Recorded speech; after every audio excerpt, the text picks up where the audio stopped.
Indoor ගාඩනින් වලට ආදරය කරන ඔයාලගේ ගෙවල් වල තියෙන්න ඕනි අනිවාර්ය පැලයක් තමයි පොතස් කියන්නේ. අපි මේ පැලේට මනි ප්ලාන්ට්ස් කියලාත් කියනවා. ඒ විශේෂ හේතුව තමයි මේ මනි ප්ලාන්ට්ස් වලින් අපිට නිවසේ ඔක්සිජන් ප්‍රමාණය වැඩි කරගෙන වාතය පිරිසිදු කර ගැනීමේ හැකියාවක් තියෙන නිසා ගෙවල් වලට ආකර්ෂණීය බවක් ලබා ගන්න වගේම මානසික සහනය ඒ වගේම ඒ පැලවලින් නිවසේ තියෙන විෂද්‍රව්‍ය උරා ගන්න නිසා අපිට මනි ප්ලාන්ට්ස් කියන නම තමයි ඒකට අදාළම වචනේ. ඉතින් මනි ප්ලාන්ට්ස් ගත්තාම මනි ප්ලාන්ට්ස් වල වර්ග රාශියක් තියෙනවා.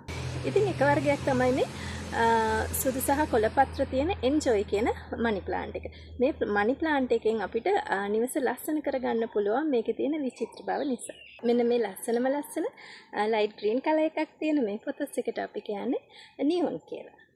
බ්‍රසීල් කියන මේ පොතස් එකේ විශේෂත්වය තමයි මේ වගේ පාට දෙකක් තියෙනවා. ලයිට් ග්‍රීන් එකයි ඩාර්ක් ග්‍රීන් එකයි මික්ස් වෙලා තියෙන හරිම ලස්සන පොතස් එකක්. ඔරියස් කියන මේ පොතස් එකෙත් මෙන්න මේ වගේ කලර්ස් දෙකක් තුනක් වගේ තියෙන මික්ස් වෙච්ච කලර්ස් තියෙන පොතස් එකක්.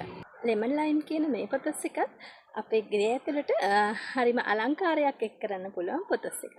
මාබල් ක්වීන් කියන මේ පොතස් එකෙත් මේ මාබල් ෂේප් එකේ මාබල්ස් වගේ තියෙන මේ ලස්සන තමයි මාබල් ක්වීන් කියලා කියන්නේ. ඉතින් මේකත් හරිම ලස්සන පොතස් එකක්. ලෙමන් ලයිම් කියලා කියන මේ පොතස් වර්ගයේ මේ කලර්ස් අපිට අපේ ගෙවල් ගොඩක් ලස්සන කරන්න උදව් වෙනවා. ඉතින් මේ කියපු ඕනම පොතස් වර්ගයක් අපේ 90 ඇග්‍රි ප්ලාන්ට් නර්සරි එකෙන් ඔයාලට ඊටාම සාධාරණ මිලකට මිලදී ගන්න පුළුවන්.